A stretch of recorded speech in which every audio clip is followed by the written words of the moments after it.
Welcome, everybody, to the Run It Back podcast, the inaugural first episode. I am your host, Shane Mallory, joined by my co-host, Ricky Dacosta, who in a short while I will let give his own brief intro. But little background as to how this podcast got started and why we wanted to go forward with it.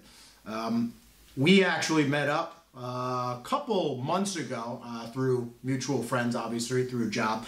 And we met up at a bar, I want to say a couple weeks ago, and we got to talking about sports. And next thing you know, we have hour and a half, maybe 2 hour conversation. And we have people from the bar on this side, people from the bar on that side. Everybody's waitress jumping in on the conversation. Yeah, waitress telling me to quiet down. So I apologize, too, if my voice is a little loud. I get excited about this topic. But I've been an athlete throughout my life. I was a football player and wrestler in high school. Chose wrestling in, obviously, the pursuit in college, but I still never lost my love and enjoyment for the game of football. Kept watching it, always a big-time fan. Go Giants, by the way. You will see throughout this podcast as it continues. I'm a big Giants fan, but avid sports fan, love a good debate. And, yeah, that's a little bit of my story as to how I got into this, but I'll let Ricky Dacosta introduce himself. Yeah, appreciate that, Shane. Ricky Dacosta. Very much the same, been an athlete my entire life, and love talking shop, love talking sports. I'm a Giants fan as well, but I love football, so I follow every team. I have some favorite players throughout the years, and I just love other people that, want to be a part of something like this and just talk shop, whether it's in the barber shop, whether it's in the bar. Those are some of the best debates and conversation. So we wanted to have, Run It Back, just be that dialogue, right? Be a vibe, be something that's not boring. The conversations that are happening in those places, we just wanted to bring it to you. And so I went to the University of Maryland, College Park, walked on. Big time school? Big time school. Vernon Davis. Vernon Davis came right after me, 04 class. But I was a practice guy. I got hurt, but one of the best times of my life. And the only thing I would leave my job today is if the NFL came calling and I could be a GM or work in the front office. So I got a lot of respect for, that profession and that type of lifestyle. So, this is an opportunity to really keep football alive, right? Keep the conversation alive. And Run It Back is basically like there's some outlandish things out there, so let's address it, let's talk about it, and bring the best to you guys. So hopefully it's entertaining, hopefully it's fun, and you guys appreciate everything. Love it too, because while he's obviously played at a higher level than me, I've been coaching football now the past 5 years. I coached at a Group 1 school. Now I currently at Seton Hall Prep, so go Pirates, number one. Coaching the freshman team there. We just got our first victory, so we're 1-0. That was very nice. Also, shout out my shirt, Yale Street Wrestling. This is my wrestling club, too, as well. Some of these guys, I'm sure, will go and catch this podcast. Shout it out to a few other people. So I wanted to shout them out, too, as well. But I'm excited, man. I see so many other people talking sports, and just going through our conversation the other night at the bar, I knew that I'm like, man, if you get us in front of a camera, like, I think people will get attracted to these conversations. They'll have opinions on us, good or bad, but regardless, they're going to be talking about us. And I think you've got two guys that are very into the sport of football, going to bring a unique brand of takes combined with a decent amount of statistics and numbers when it's appropriate. But, yeah, we are very excited to get started here. And we're going to start the show off with our division picks winners, followed by the Super Bowl picks. We're going to get into some breakout players both for the season and also fantasy. I actually just recently started playing fantasy the last 2 years. And you'll see right away I'm a tad bit arrogant. 2 years, 2 titles. Ricky just recently joined my league, so he's looking to dethrone the champ. It's looking promising. He had a good little draft for himself, so it's nothing personal. No, it's nothing personal, just business. But when we get out there, we got to compete. Okay. We're going to compete on this podcast. We'll compete in fantasy, and we want to make you all a part of it. And that's what it's all about, right? That's football competition, right? We talk a little trash, but it's all love. We're all family. And just like you guys do at home, you guys do with your friends, we're the same here. And so, that's the vibe, that's the energy.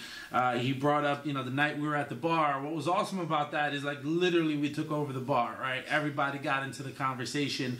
It was quiet, it was boring, and, sports just bring us all together, and so I just love that overall. Yeah, I think you just touched on a good point, too, in terms of sports bringing us all together. I mean, with all that's going on in the world right now, what people have gone through the past 2 to 3 years, COVID, all these different things, I think sports is the one place where you can get so many different people from a unique set of backgrounds to sit around and talk and actually, somewhat enjoy each other's company. I think sports is still one of those rare phenomenons in the world that can do that, where very other subjects and topics can't. Well, what do they say, right? God, country, football, right? Absolutely. Definitely. And think about it. Football is a religion. Every Sunday, we take off. The day after Super Bowl should basically be a federal holiday because we all celebrate it. We all throw some type of party. My school does that too, by the way. So I'll take it. Yep. Hey, that's a good place to be. Yeah. Definitely a good place to be. Absolutely. So, love that. But, I mean, listen, we could dive into a few things, man. I know I've been itching to talk about the NFC North and a lot of freaking changes. A-Rod's gone. He's with the AFC now. Hall of Fame quarterback gone. Listen, I think, Green Bay didn't appreciate it, man. That's what it's about. When you have Brett Favre and you have Aaron Rodgers for 30 years, I think you get a little spoiled. And so I think Green Bay is going to miss him. They got a lot of talent on that football field. Shout out to Savage. He went to the University of Maryland. Got to show him some love. There you go. Listen, when you draft 7 first-round defensive players, they got a lot of talent on defensive side of the ball. A lot of talent, but you know what? You took a Jair Alexander, Kenny Clark. I mean, these are some boys out here. They can play some ball on defense. See, I don't think it's the players though. I think it's the coach, right? I think that defensive coach. I think he's holding them back because he's not aggressive enough. Green Bay, whether we can talk, and I agree with you on terms of. I feel like they underutilized or they didn't put around the resources necessary with Rodgers and Favre throughout their careers. But the one thing you could say about the Green Bay Packers, they're always going to be competitive. They draft very well. They always have a pretty young team. And even last year, which is what most would consider a down year for the Green Bay Packers, I mean, they're 2 games away potentially from being in the playoffs. Listen, all I know is if you're not first, you're last. So just making the playoffs is not good enough, right? So you don't draft a first-round receiver, a first-round offensive talent, and you wonder why you only have 1 championship with Rodgers and you have 1 championship with Favre. Yeah. Right? I get it. They have a good... Went to 2 with Favre. They went to 2. Yep. You got a good infrastructure, but it's got to be about winning it all, right? Look at the Rams. They went all in. People laughed. Guess what? They got the Super Bowl ring. Green Bay can't say the same. Paying for it a little bit now, but... Hey, that's okay. You got the ring. Look at the 49ers. They got no ring. They've been winning a lot. It's fair. Went to 2 Super Bowls, right? Listen, again, I agree with you. Again, at the end of the day, the job is to win the ring. I think at the same time, though, winning a Super Bowl is extremely hard. I think that if you can consistently put out a competitive team year in, year out, you're at least always around... when those relevant games come in December, in January, then obviously the goal is to get to February. If you can have that consistent product year in, year out, you're always going to at least be in the running for a chance to go and play in that game. I think that's a lie. Oh, the Rams have the same amount of Super Bowl as the Green Bay Packers over the last 10, 12 years, right? They went all in, they won it, and guess what? They're resetting. Green Bay... You made it to the NFC Championship 3 times and lost. But who would you rather be right now? The Rams or, let's say, the 49ers? The Rams or the 49ers? Well, I would rather be the Rams because I got the Super Bowl win. But you're in, cap purgatory right now. Hey, listen. No talent on that team. Stafford is, and I like Stafford too. I think he's borderline Hall of Fame. I really do. I think he's right on the cusp. Again, if you value the Super Bowls, the statistics are there. So if that 1 Super Bowl puts him over the top, leave that up to the debate. Maybe some fans can chime in on that. I mean, listen, legacy's got to matter, right? Winning is what winners are remembered. You're already getting me into winners the are conversation already we remembered. had at the bar, though. Yeah, listen, I'm not going to bring up Michael Jordan and LeBron James. Not in the first one, but at the end of the day, rings matter. right? It's fair. That is fair. And listen, I appreciate Aaron Rodgers. I think he's one of the greatest quarterbacks ever, but he cannot be the greatest because he only has one. But is Eli Manning, and this is a Giants fan, is Eli Manning a better quarterback than Aaron Rodgers? Listen, he has a better legacy. Absolutely. No way. You cannot tell the legacy the game. Can't just be the rings. You cannot tell the game of football without Eli Manning. Because Tom Brady's the greatest. Or Peyton. Right. Listen, Tom Brady's the greatest. But guess what? Eli, 18-1. 18 and Eli. Come on. You got to give him his respect. Well, I'll tell you what. We're going to table this conversation. We'll table this conversation for right now because I know we could go off on a tangent about this. We definitely have similar views on things, but then there's some places where we diverge. We differ. And mind you, we're both Giants fans. And Giants fans. We can't agree on the Manning family. Like, it's just... it's a big debate over here. We could go on and on for that, but I want to get your take right now. You give me a breakdown of NFC North. Who do you think is winning? Why? And give me the order, too. I think right now you got to put a lot of respect on the Detroit Lions, right? What Dan Campbell is doing. They got a lot of offensive talent. Now, granted, I am not a huge fan of what they did in the draft. You passed on, Jalen Carter. He's a beast. You passed on Bijan Robinson. I don't know how you do that. Don't get me wrong. Gibbs looks dangerous. But, Bijan, is an old school throwback running back that can also receive. Do it all. So with a little bit more power. And I think, Gibbs is a little bit more of a Brian Westbrook type of back. So both really, really good players, but I think you got to put a lot of respect on the Detroit Lions. Their offensive line is amazing, and I think that's really going to carry them. It is. And so, and then offensively, St. Brown, Jamison Williams. My guy, St. Brown, I got him in fantasy. They got a lot of talent. Jamison Williams is my guy, but he's freaking gambling. First 6 weeks, right? Right? Gambling in the facility. To the gamble? Okay. Yeah, he was gambling in the facilities, and so they, suspended him to 6 games for placing the bet in the facility. He didn't even bet on. I think he didn't bet on football. So that's just idiotic. Conversation for another day. Don't get me started on the whole Pete Rose thing in baseball either. But no, so you got to put the respect on the Lions' name. I think Minnesota Vikings, they took a step back. I think, listen, we talk about winners. Kirk Cousins, he could put up a lot of numbers, but is he a winner? Is he going to really take you to the promised land? I say no. I don't think you can win a Super Bowl with him. But they got a lot of offensive talent. I love, obviously, Justin Jefferson. But Addison Russell, I think he's going to be something special, man. Okay. If you look at what he did in USC, the guy's got hands. He can run routes. He's got a ton of talent. And while they're doubling Jefferson, I think Addison Russell is going to have a huge year. So if you're a fantasy guy, I'll tell you to try to get him on your lineup because you won't regret it. And then I think it's a toss-up. Addison Russell's a rookie? Yeah, he's a rookie. Okay, he's a rookie. So for keeper leagues, right, he'll definitely benefit you. And then listen, I'll be honest. I think it's a toss-up. I think the Bears are ascending. Sure. And I think Jordan Love is going to be solid, but I don't think Green Bay is ready. Interesting. Right? Because the question is, too, with Green Bay, is Matt LaFleur really the guy? Right? You've had Aaron Rodgers your whole career. Sure. And we've known Aaron Rodgers have changed plays. So how good of a coach is Matt LaFleur? He kept coming up short in the playoffs. Like they would win the division, they'd have the record, they'd always come up short. So think about it. They had the opportunity to go for it against Tom Brady the year Tom Brady won it. He was in the end zone, and him and Rodgers weren't on the same page. Yeah. He was a little bit more conservative. So I don't know. I don't know if I could believe in that coaching staff versus the Bears are young. They're being aggressive. DJ Moore. Right, Claypool. Everybody's forgetting about Claypool, right? Sure. I think he was forgotten about a little bit in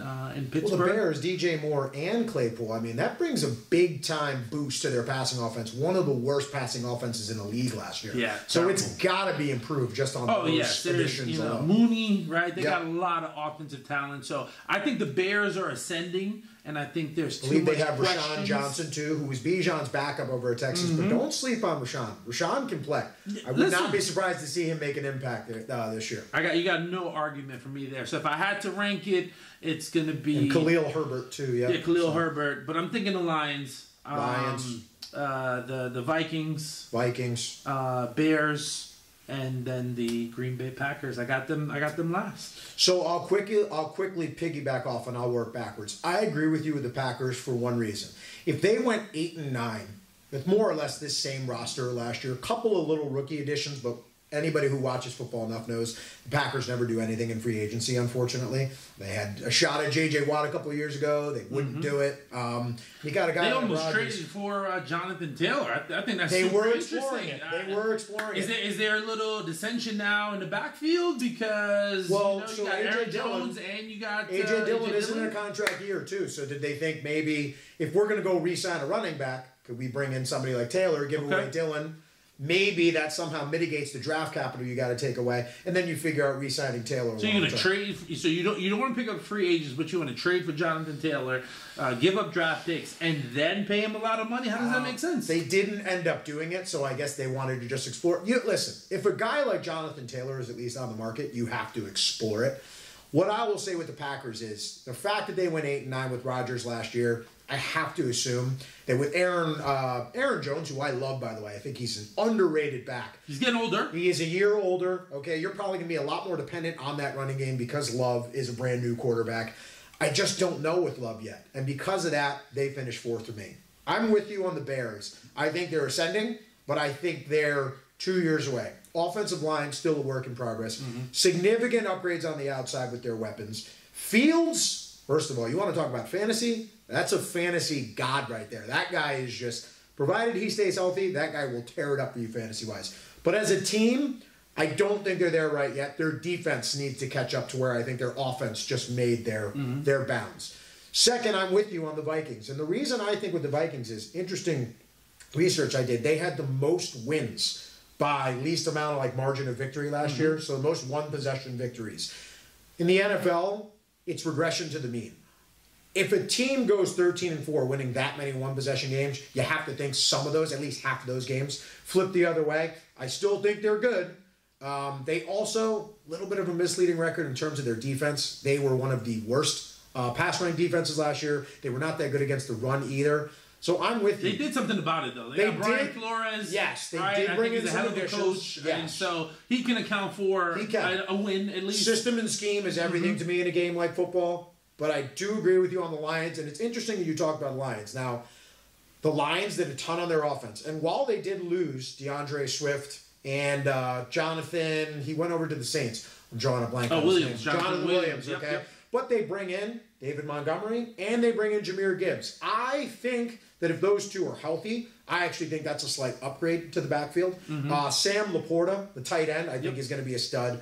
Amon-Ra St. Brown, I don't know why he doesn't get mentioned in the top 10 receiver conversation. Because he doesn't score touchdowns. I can answer but that. But the man moves the chains. The reason the Lions score is because that man moves the chains. I think Goff is probably the most underrated quarterback in the league. Whoa. Run that back. What do you mean the most underrated in the league? If you were going to run out a top 10 right now amongst a majority of sports panelists, do you think that Goff would end up in the top 10 over Dak Prescott?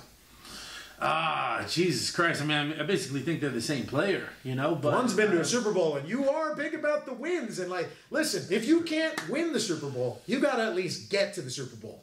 Goff's been there.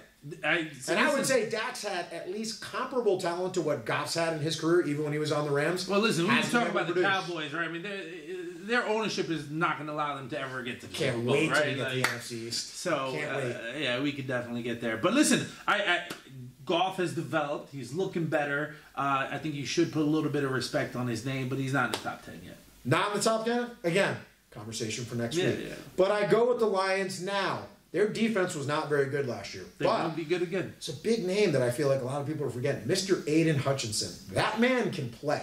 Now, I'm a Giants fan. I can't wait for Kayvon Flash Play Thibodeau to turn it up this year. But Aiden Hutchinson might have been the most complete rookie last year. And again, I think he almost went unheralded just because that defense wasn't very good. If you paired him with Jalen Carter, who they passed up on, Then There were a lot of teams that passed up on him. There were a lot of teams. So we'll see what he turns out to be. Sure. But I think that was the winning combination for them. They do scare me a little bit because everyone's on the Lions, but we'll see. We'll see. They did draft a linebacker too, I believe, early on, and they did bring in some cornerback help too as well. So one of them got hurt though, right? One of them did. Okay. Yeah. So I have to believe the defense is at least improved, and if the offense stays pat, if not, takes a level up, which I expected to, I think the Lions are the clear-cut most talented team in that division.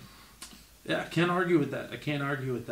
In terms of like clear-cut, when you start to think about some of the other divisions, the freaking NFC South is a mess, man. Right? You got the Saints. Is that the worst division in football? We'll get there when we get there. But it's NFC. You know what's funny? It's either NFC South or AFC South. Both the South divisions are not good. Yeah, that's true. But the Jags are good. The Jags are good. I think the Jags are a team to be on the lookout for this year. Trevor Lawrence, he's got some solid coaching now, so I think Super Bowl winning coach. Yeah. Score a lot of points. So I think then we go now to the NFC East. So I can give you a lead off here, and I'm not going to go with what a lot of these experts are saying because I'm tired of this. I hear it every single year. And every single year, they fail, okay? And again, I'm going by your standard. The goal is to win a Super Bowl. Absolutely. I keep hearing everybody talk about the Cowboys. This is the year. I've been hearing this for the last 10 years. I'm over it, okay? Now, here's what I will say. As much as it pains me to admit this, I think the Giants are going to take a step forward. But I still think the Eagles are the team to beat in the division. I think they are just so loaded with talent. And you brought this guy's name up a number of times. Them getting Jalen Carter, it's like you led the NFL in sacks last year, and you added a strength to that. Yep. Like I'm big on if you already have a strength and you can make it more of a strength, do it. Like just make that as a part of your identity. Jalen Hurts, obviously, huge step forward last year. Arguably, I mean, you could argue him right now as a top 5 quarterback. Me personally, I'd have him just outside because I don't like doing it just based on 1 year of success, even though his year was fantastic.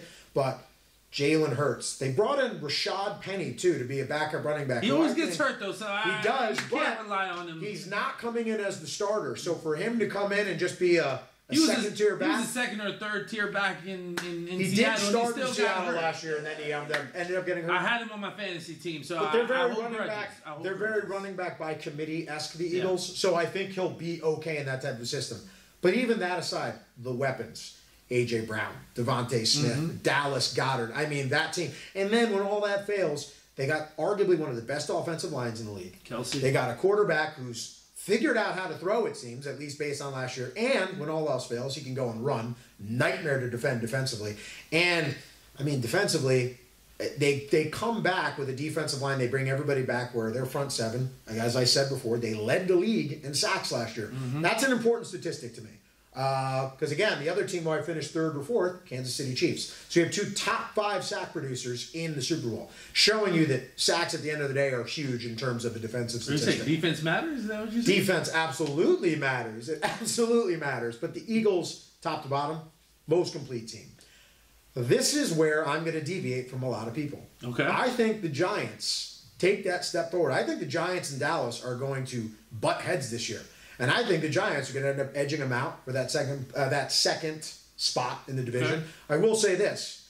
I'd argue that the NFC East might be the best division in football. Them or the AFC North, but we aren't there yet. 3 teams I've got right now. 3 teams in the NFC East make the playoffs. The Eagles, the Giants, and the Cowboys. The reason I think the Giants take a step forward, bringing in Bobby Okereke at the middle linebacker spot, I think is huge for a team that struggled against teams that were good running the ball. That was probably the Giants' biggest weakness last year. I think the Simmons pickup of the trade, the fact that you traded a 7th rounder to just go get a guy, low risk, high reward. I am all for those kind of moves. We'll know how to use them. Absolutely. And what I love about Sheen and Dable is I feel like the Giants have finally stepped into the modern era of football with how they're doing business. They're not just signing these guys to these crazy numbers. The whole breakdown with Saquon. I love Saquon, but I was sitting there the whole time from the back seat going, you can't sign him to this deal. Look at what's happening to the position. You just can't do it. As great and as impactful as he is, you cannot overpay running backs anymore. This is where we deviate. Okay. Right? So I'm going to repeat what you just said, Sure. right? You can't overpay for a position player. Running back specifically. How in the world do we give Daniel Jones, that only can throw 15 touchdowns, $160 million? And we couldn't find an extra $2 million for Saquon? Saquon got him that contract. You bring up a valuable point, but what's the more important position at the end of the day? Who's the more important player? You're talking about position. I'm talking about player. I get what you're saying. I don't know the numbers off the top of my head, but didn't Saquon have 11 touchdowns? Right, give or take? He had double digits. Yeah, he definitely had double digits. And he Jones accounted for had a large 15. portion of their offense. Yes. 22 total. 22 total, but 15 passing.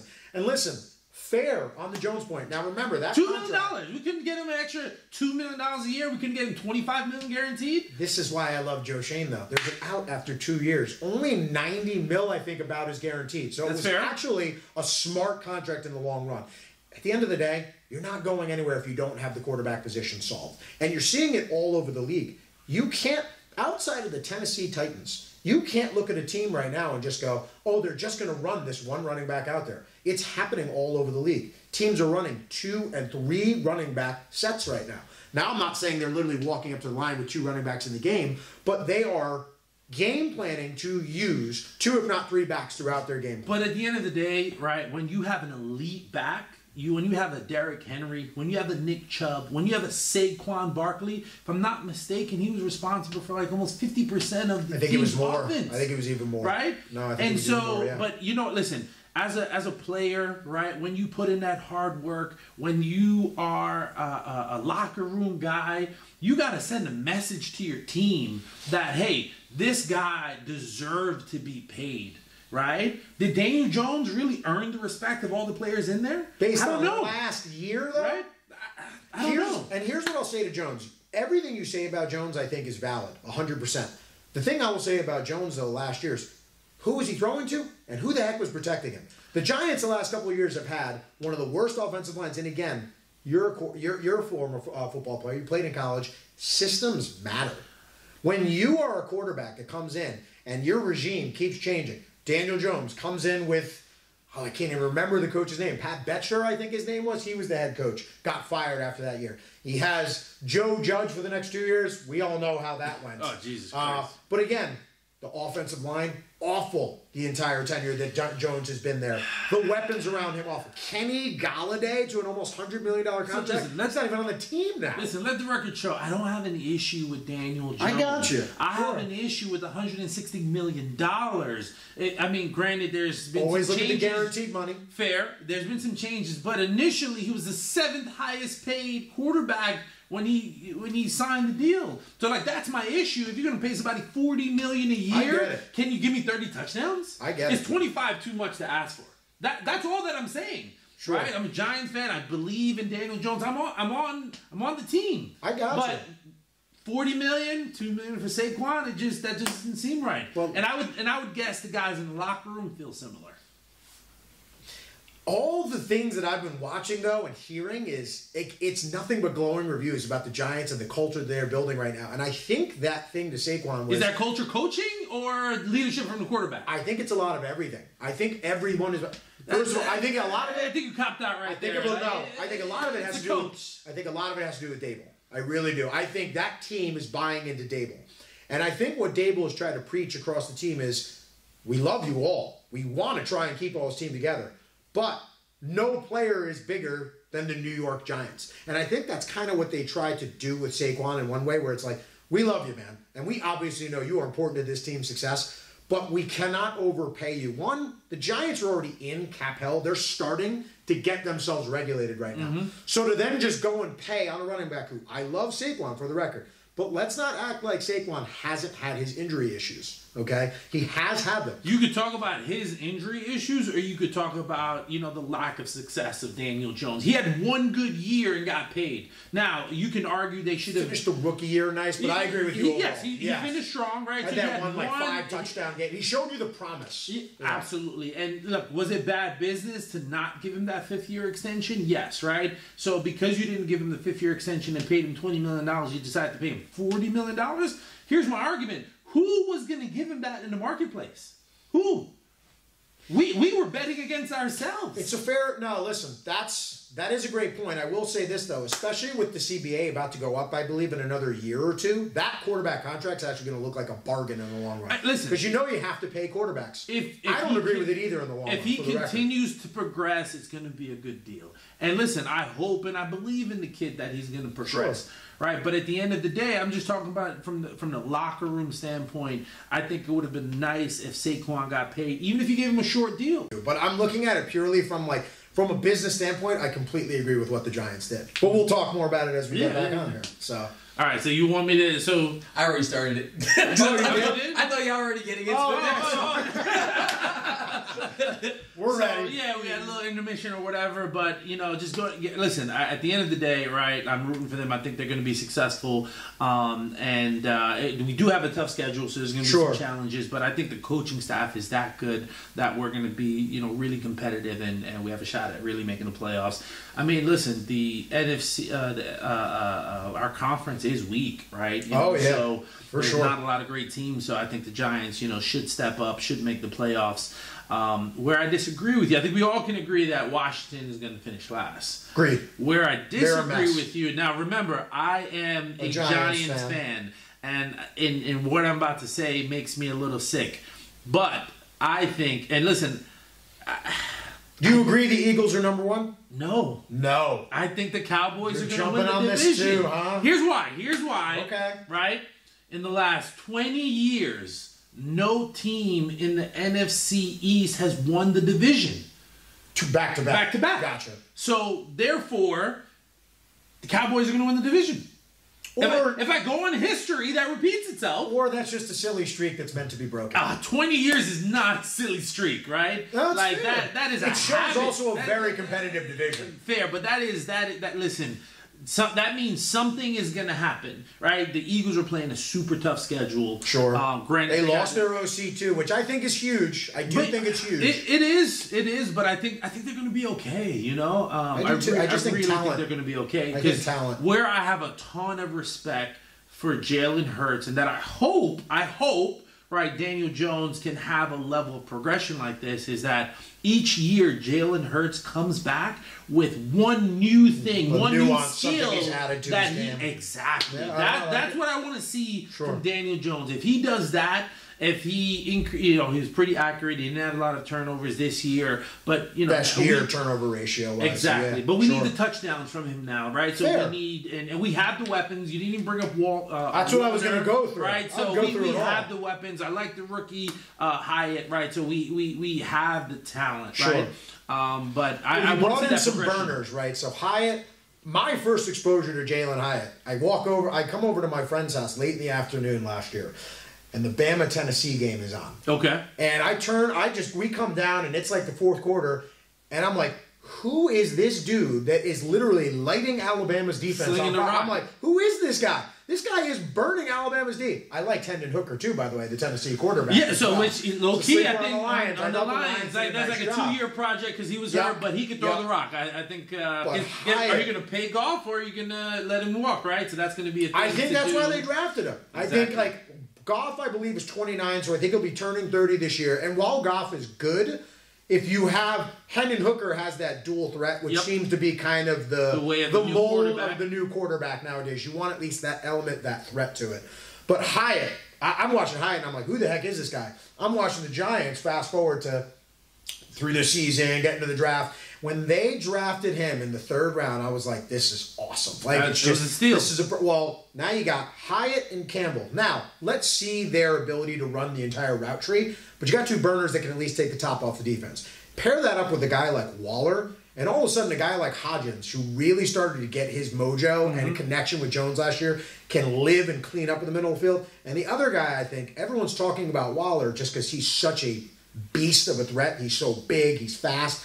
I think Bellinger is actually going to end up benefiting the most out of this. I like Bellinger. I like Bellinger a lot too. Steady Eddie, right? That is Bellinger. Reliable. But again, you're looking at all these other guys, and all of a sudden Bellinger's just going to sneak across the end zone in these little packages. If Daniel Jones can throw some touchdowns, just 25. I don't think that's asking for a $40 million quarterback. I think 25. Hurts through 22. So, I mean, if you can get in that range plus the rushing element, I love it. Now, the other thing with the Giants, too, we got to remember is you've got two.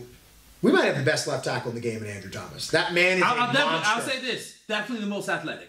He's a monster. Definitely the most absolute monster. And Evan Neal, watching him in some preseason reps and just in the games, looks much improved technique-wise this year. He's a mammoth in the run game. Listen, can I tell you something that breaks my heart? Sure. Can I tell you something that breaks my heart? Sure. We drafted Evan Neal over Chris Olave. Right? Like that one still hurts me. And yes, you gotta invest in the big guys. You need the hog mollies. But you know what? Chris Olave might end up being a top 5, top 7 receiver when it's all said and done. He could. And not all time, but right while he's playing, I think he has the talent to get up there with Chase and Justin Jefferson. And I wish he was a Giant. I wish he was a Giant. So Evan Neal, I'm sure he's going to be great. I think he'll be much better this year. I do. But man, I got you. Is he gonna reach the level that Chris Olave is gonna get to? I don't think so. But if that was a miss. If he is let's just for argument's sake, let's say he's a fringe top 12, top 10 tackle. To me, I'll take that pick every day of the week because now you have top 12, 10 to 12 tackle. You have arguably the best left tackle in the league on the other side. Mm-hmm. And then you got a young guy in the middle by the name of John Michael Schmidt that the Giants got in the second round. I like this guy. He's going up against Dexter Lawrence every single day in practice. He's going to be ready for them big dogs. We're built from within, so we're doing what we're supposed to do. Young O-line. Just like the Cowboys were years ago when Dak first came up. They had this young, studly O-line. Mm-hmm. So I do think Jones... and I think the Giants set the contract up well. To your point about Saquon, I think the reason they set up an out for 2 years, they could be having a conversation with Saquon at the same time going, listen... We're kind of leaving these next 2 years as kind of a prove it for Daniel Jones. Mm-hmm. And if we don't see it within the next 1 to 2 years, there's obviously going to be money we can get out of that deal. And then maybe they can give Saquon something along those lines. Now, at the same time, Saquon's going to be 2 years older. Yeah, you so can't do that. Listen. Yeah, that's when you got to tell them to take a pay reduction. I think the Giants did what was best for the health of their franchise in the future, regardless of how it might have rubbed Saquon. I just hope it doesn't mess up the locker room, right? Because you look at teams like the Commanders, right? They've been a disaster, right? Even Ron Rivera and the playoff thing last year where he didn't even know like the timeouts or something. I'm like. Yeah, dude, you're the head coach. You got to be paying attention to things like that. Exactly. So even though they have some nice offensive weapons, good defense, right? Too. Solid defense. Yeah. All four of the teams have pretty good defenses in the NFC. But Chase Young has been a disappointment, definitely overall. But listen, it's going to be interesting. It's going to be good. Definitely got to make it out. To. So are we in agreement that 3 teams out of that team make the playoffs? I agree with that. Okay, I agree with that. So the only disagreement is Cowboys first, Eagles second, Giants third. Okay, and I go Eagles first. Giants second. The Cowboys are going to be good just because the NFC overall, outside of them and then basically the NFC West, it's not a very strong conference overall. But that defense is talented. It right? is. Michael Parsons, oh my God. You want to talk about a guy the Giants passed on? That's the one, man. They traded back numerous times in that draft, and I'm like, he's there. Like, this is the guy, and I haven't been proven wrong. And if I'm not mistaken, right, we ended up getting Tony, and that was a bust, right? Like, so that one was just an all-out bad decision. At least the Neal one, we ended up with a good player over versus Chris Olave, but that one hurts, and then it hurts even more because he went to a competitor, and now he might be a freaking all-pro. But no, that defense is real. They're hungry. They're young. They're fast. It is. So I think Diggs is slightly overrated by some people. But you know what? He gets the interceptions. He takes some chances. But you know what? Gilly on the other side.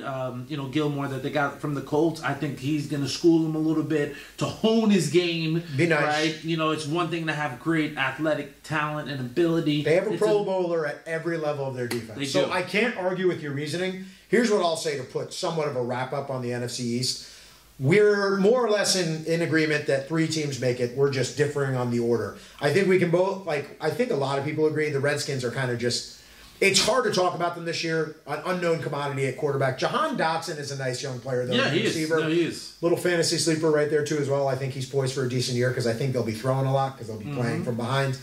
My problem with the Cowboys and why I have them move back just a step is defense is awesome. I'm not as high on CeeDee Lamb as others are. While I do think he has big play potential, puts the ball on the ground a decent amount. He puts the ball on the ground a decent amount. But also, Tony Pollard is coming off of like a major surgery, and you're just going to throw him right back into the. You're going to throw him right into the lead back role. Don't sleep on Deuce Vaughn, man. I think he might do some nice things. I actually do like Deuce Vaughn. I do like. Reminds me of a little Darren Sproles type. 100%. Could be. 100%. Could be. But I don't like putting all your stock into a running back who's never taken the full garner of carries and the load, especially coming off a major injury like that. Now, I do think Pollard is special. If he's healthy, it's a big-time player. But you see, the Cowboys are ahead. They got Brandon Cooks, and I think that deep threat, good number 2 I forgot about. Right, Cooks. is going to allow CeeDee Lamb to work the middle because you're going to have to play back a little bit to guard against the overtop. Cooks is a walking 1,000 yards, too. He is, but no team wants him, so that's interesting. Which amazes me, because the guy is just such a good possession receiver. But so that tells me maybe he's a bad guy in the locker room. I don't know. There's something wrong. Don't know what it is. Another good fantasy guy to have. He is. If Cooks is your 2 or 3 receiver in fantasy, I mean, that's not bad. That's not bad. That's definitely not bad. We agree. 3 teams coming out of NFC East. The order is slightly different, but I'm going to ping it back to you now, and we go. So that's North. That's East. Now we're in the NFC South, which I have tabled. I have between them and the AFC. I think the NFC South is probably the worst division in football. 100%. Listen, first of all, Baker Mayfield you go from Tom Brady to Baker Mayfield. This is it for him. This might be it for him, man. This is his last shot. And listen, if you come in with that much moxie and swagger, you got to back it up, right? Sure. You got to have game to talk that much trash, right? Sure. So, but if I had to bet, the Tampa Bay Bucks is going for the number 1 overall pick, right? I think that's what's happening there. Interesting. I don't think they want to say it out loud, so they're. They definitely seem to be in a rebuild. It's an older team too. The receivers are a little older. The defense is definitely on the back end. So the Bucs were one of the teams I wish that went after Lamar. If you put Lamar on that team, go from Tom Brady to Lamar, I think that would have been because they're built maybe for like one more run if you have that guy at the quarterback position. I don't know their whole money situation. You might have to reset a few things, but that's what I was looking for them. But I think they're trying to reset. I think they're trying to go get Caleb Williams. I struggle to see 5 wins with that team. Wow. That defense is good. Now, granted, you talk about 1,000 receivers. Even though Baker with talent around him in Cleveland. Now, listen, I'm no Baker fan overall, but Baker, when he had talent around him, did fairly well in Cleveland. Like, I at least have to be fair. If we need to go back, when you have Nick Chubb, when you have Kareem Hunt, when you have Odell Beckham Jr., when you have Jarvis Landry, Njoku, you should be making a Super Bowl run. And that defense. With that defense, with Mahomes getting injured in that playoff game, you got to go. You got to seal the deal. Yeah. People would kill for that level of talent. Yeah. Right? And he didn't even win a playoff game. Or did he? He won one. He won one. He won one. They beat the Steelers. They beat the Steelers. Right? Division opponent, so they knew each other a bunch. That's kind of a toss-up game. No, so like quarterbacks, Daniel Jones would love that opportunity, right? With those types of weapons. So Jones has never had that kind of skill and talent around him. So I don't believe in the Bucks. I think the coach is getting fired. So then which is a shame because I don't think Bowles got a fair shake on the Jets either. He kind of got set up the wrong way here, in my opinion. Agreed. But the one thing I saw in him, the difference between him and Bruce Arians, he seemed a little bit conservative with his play calling. When it's like 4th and 2, 4th and 3, you have an opportunity to go for it. You want to rely on your defense when you should believe in your offense. That's a defensive coach. And so I think that's his mistake, and I think that's why he won't be a head coach. He very well could be. You're starting to see defensive coaches slowly get phased out of the game now, too. But it's becoming much more offensive. As aggressive as defensive coaches are on defense, they don't apply that to the offense. And the ones that would, I think they would have the most amount of success. That's a good point. So, so I think the Bucs is last in that division. Love the Saints. Love the Saints. That's my pick. That's who's going to win the division. They got an easy schedule. Derek Carr is an excellent game manager. Sure. That could throw it deep. Chris Olave, we talked about him. A ton of depth. I like Olave a lot. In the backfield, right? Good defense too. The Saints. Good defense. They're getting older, right? They're getting older, but guess what? They were the 7th best scoring defense in the league last year. That's what matters to me. Hey, you should know that from our conversation at the bar. Exactly. You're not giving up points, so that means you got a chance to win. So if they replicate that, if they end up being top 10 again with those offensive weapons, Carr now there too, right? But can Michael Thomas, stay healthy? I don't know what's going on with him or whatever the issue is there. I think he's done personally. Again, I've seen it the last two. I've talked to people in fantasy too. They're like, I'm hoping he can. Guys, I've seen it 2 years in a row. He'll come out, he has a couple good games, and then bang, something happens. So listen, I hate to say this, and I've seen it, I've talked to some guys about it. You have some people that play for money, right? You have some people that play for the glory. Sure. And you have people that are all about the legacy and winning championships. Sure. And some people, I'm not saying this is how he is, but some people, when they get the money, that work ethic is not the same anymore, right? Now, granted, maybe his body broke down, but, something's wrong. Can't put my pulse on it, and I'm wondering. He got his $120 million, and he's never been the same, right? So, how hard is he working? LeBron James spent $1 million a year on his body. Like Russell Wilson spends a ton too. We'll get there later. We'll get there later. Right? Let Russ cook.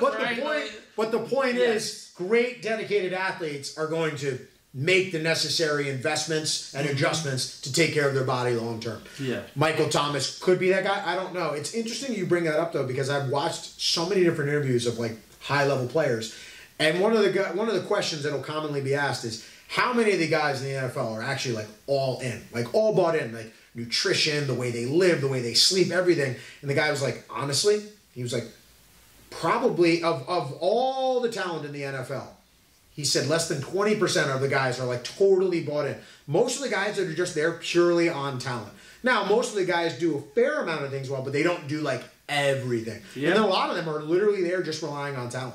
Yeah, and listen, now the money is also ridiculous. You get there, some of them come from really tough backgrounds. Sure. So, if you're 24 years old and you sign a 60, 80, $100 million contract, right, that is life-changing. So, listen, some people change with money sometimes, right? 100%. And it reveals who you are, right? So, I think that's a big part of it. But yeah, I always said it doesn't change you; it just makes you more of who you are. 100%, sure, 100%.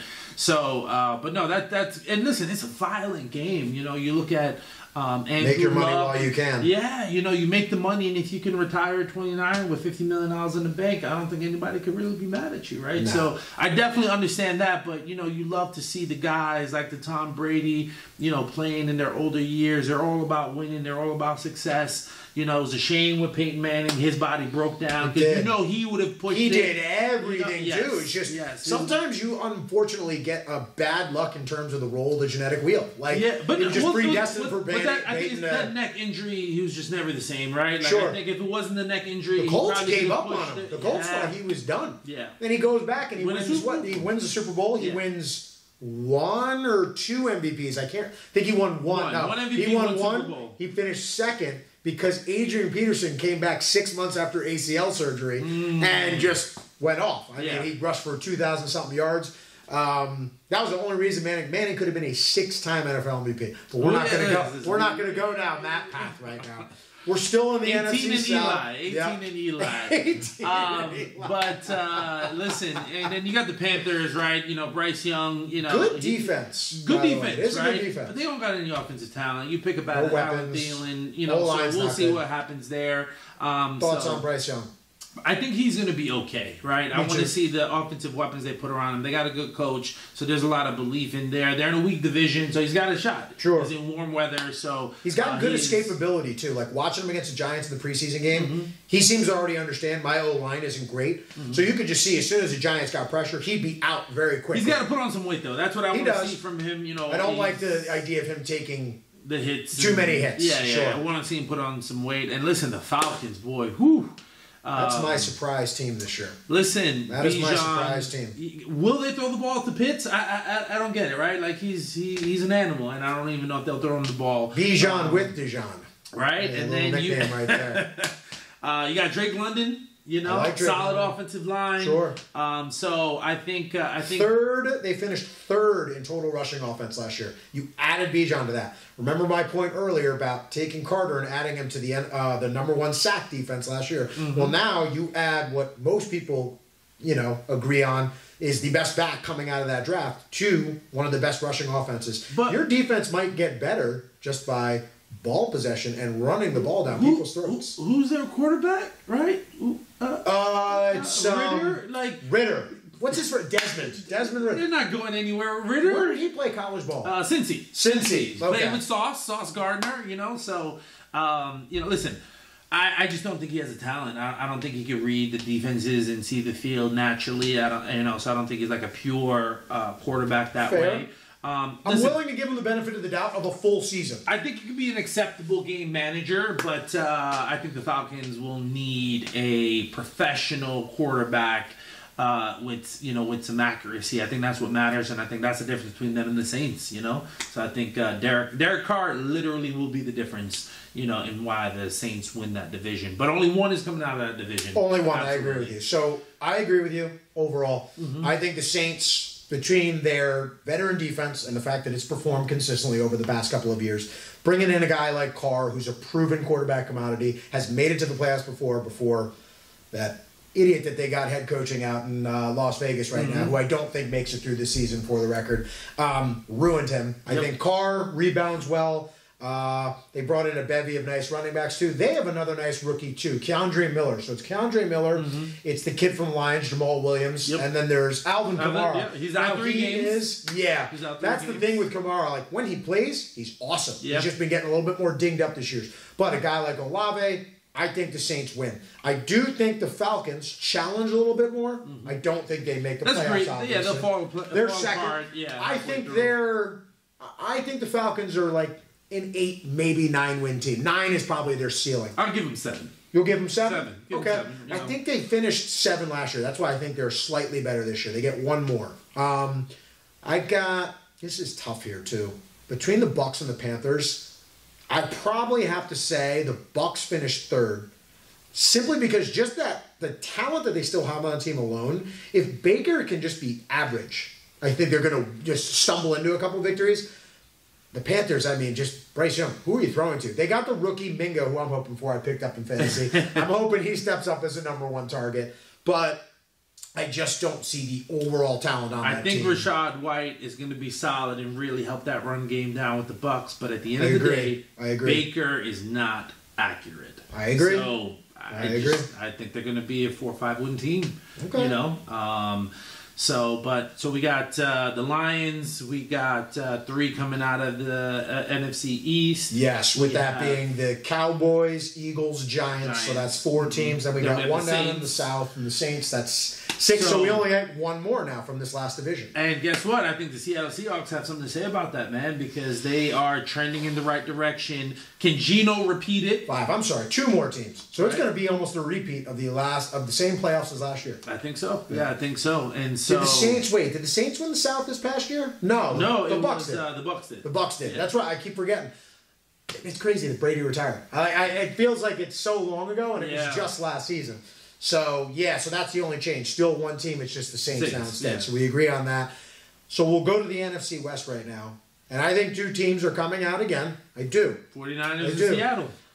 Listen, we address this. The Cardinals are tanking, right? They're done. They're done. And I don't even think they're tanking on purpose. I just think they're devoid of talent, especially with Kyler not playing. Listen, that's just that's a questionable franchise and how they run things. Hopefully, the new coaching staff can do something with them. The Rams, I think, is interesting. If they stay healthy, they can make noise. Cooper Kupp, Aaron Donald, Matthew Stafford. I hope so. I picked up Stafford for at least 1 more year as my 3rd quarterback in this dynasty league. So. Only need he burned me last year, so I couldn't even look at him. Sure. Again, a regression to the mean. I got to think he plays a little longer. But is his body season. Broken down, right? He's got a history of injuries, so it is tough. Listen, Brock Purdy, man, kid's got game.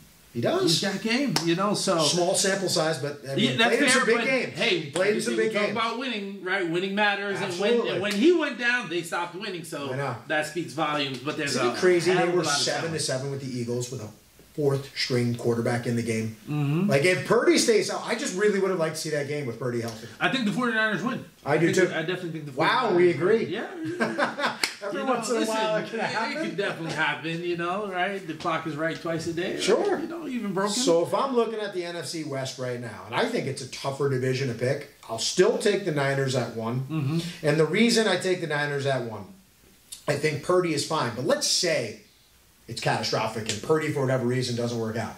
I think Darnold can step in and be more than adequate for that. It would be the best team Darnold's ever had around him. Listen, I'll and say best this. coaching. I'll say this. If Sam Darnold ends up being the quarterback, we know Brock Purdy's a starter, but if Sam Darnold gets in there, sure, they'll win the division. I agree.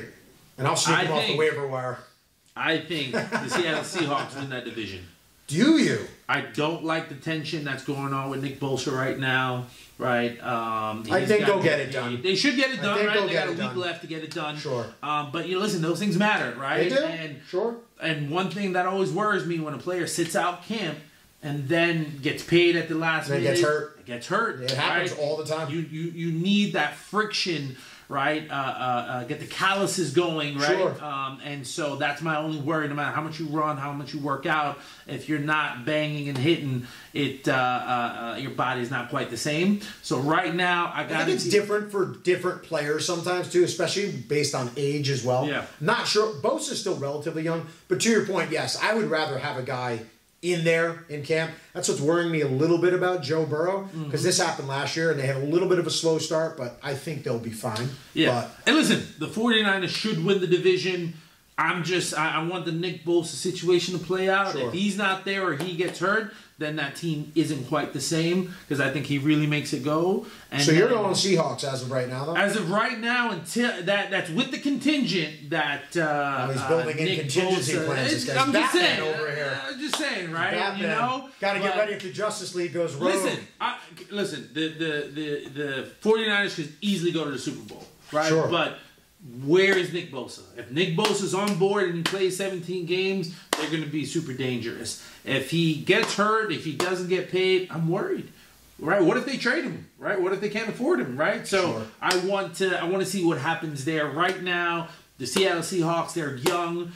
Pete Carroll is looking like a superstar after getting rid of Russell Wilson. So I think they're on the ascend. Who would have thought that trade worked out the way it did? Oh my God.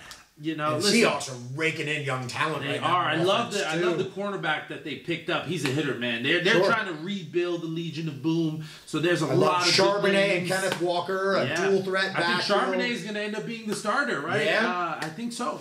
So listen, if Geno... They got a receiver, too. A rookie receiver. Yeah, from Ohio State. In Jigba. Jackson Smith and Jigba. Yeah. So that's what I'm saying. There's a lot of talent there. Pair him up with Metcalf. Lockett is still a savvy vet. Yep, 1,000-yard guy. So there's a lot of good things going on there. So, again, 49ers should win the division. They're going to be a top Super Bowl pick. But, hey, don't sleep on the Seattle Seahawks. I'll say this. If Geno repeats what he did last year... that they can be the surprise team of the year. So I'll take, I think the Bosa stuff gets figured out. I'll take the 49ers to win that division, simply because while I do think Seattle improved a ton, and they're trying to go at you. They want to run the ball, and they're going to play action you to death over the top. That kind of plays into everything that the 49ers are good at. Last 3 seasons, I think the Niners have been either 1 or 2 in rush defense. Mm-hmm. They make you play in a phone booth. They're just very good at what they do. On the other side of it, too, the Niners run the ball extremely well, and the Seahawks still have to show me they're a little better of a run stay defense. Healthy? Can he play a full season? I mean, they have CMC, but they have other guys that they'll bring in as well. Now they're not putting as much on him. And the 49ers offense, one of my favorite offenses to watch. Because, I mean, between CMC, obviously, and how am I drawing a blank on the Swiss Army knife? Debo Samuel. And then they have another Ayuk. Ayuk is a good player, too, as well. Kittle. And when he plays, Kittle is right up there with Kelsey in terms of best tight ends in the league. Mm-hmm. I would say Kelsey's slightly better. The problem with that team, they drafted Trey Lance. They gave up 3 first-round picks. It was a bad draft pick. Ooh, and you could have stayed where you were and ended up with Justin Fields. Yeah. You know. It was a bad one. Yeah. No, it was a bad one. You can't escape that. And again, this whole thing with the 49ers, it's like you've got everything. Because I think top to bottom, most talented team in the league across the board. But you got to figure it out at the quarterback position. If they can just figure that out, I mean, there's Super Bowls waiting for them, and we'll talk about that when we get to the Super Bowl picks. Sorry, folks. I know this is the first episode, but at the same time, we've already got sponsors, and they just forced us, to take a break. So commercial breaks, man. You can't live without break. Listen, that's who pays the bills. Hopefully, we can make a real long staying tradition out of this thing. But we were talking about the NFC West, and I think we're more or less kind of in agreement in terms of two teams are coming out of the division. He's a little bit hung up just on he'd like to see the Bosa thing play out. I think it will work out one way or the other. I think the two teams are both going to be very good. And I think it's Niners 1, Seahawks 2. He has it the other way, but both teams are going to go to the playoffs. Both teams are 10-plus win teams. He's a little higher on the Rams than I am. I got to kind of wait to see. Listen, I think, I think they're going to start off trying to win, but this is the first year that they have their draft pick. Sure. So, Caleb Williams, he's going to USC. I think they're going to... If a team will tank, or if a team will go all in for a guy, that's going to be the Rams. Sure. So if they start 1-4... Especially McVay. Oh, yeah. McVay doesn't want to continue coaching like this if there isn't give him a light at the end of the tunnel. Exactly. Yeah. Give him a young stud. Again, if I'm the Rams, we're 1-4, we're 2-6. I'd trade off the assets, keep Aaron Donald, get rid of Matthew Stafford. You might even be able to get Stafford to a decent contending team. I think pick so. Up another pick. I think so. Maybe the Minnesota Vikings. Sure. Right? I mean, Kirk's only got one more year on that deal as well, too. Exactly. So if it doesn't work out with the Niners, I could see them shopping around for Kirk Cousins as well. So it's going to be an interesting season. That guy. Yeah, it's going to be an interesting season. Yeah. And the Cardinals, I think we can both agree that dead in the water. It's tanking, and it's also they're just not a good team. I mean, even with Kyler, I didn't think they would. He doesn't even study his own playbook, so he doesn't. Which shows you, much as I don't want to give the guy credit, shows you how immensely talented the guy is to not study his playbook and still get some. Dude, try to catch him, man. Like, forget about it. It's just insane. Not going to happen. Again. I've called defenses for a number of years at the high school level. If there's one thing I do not want to have to game plan for, it's a running quarterback. Yeah. It's the hardest game plan. Absolutely. So we have wrapped up the NFC. So we switch over to the AFC.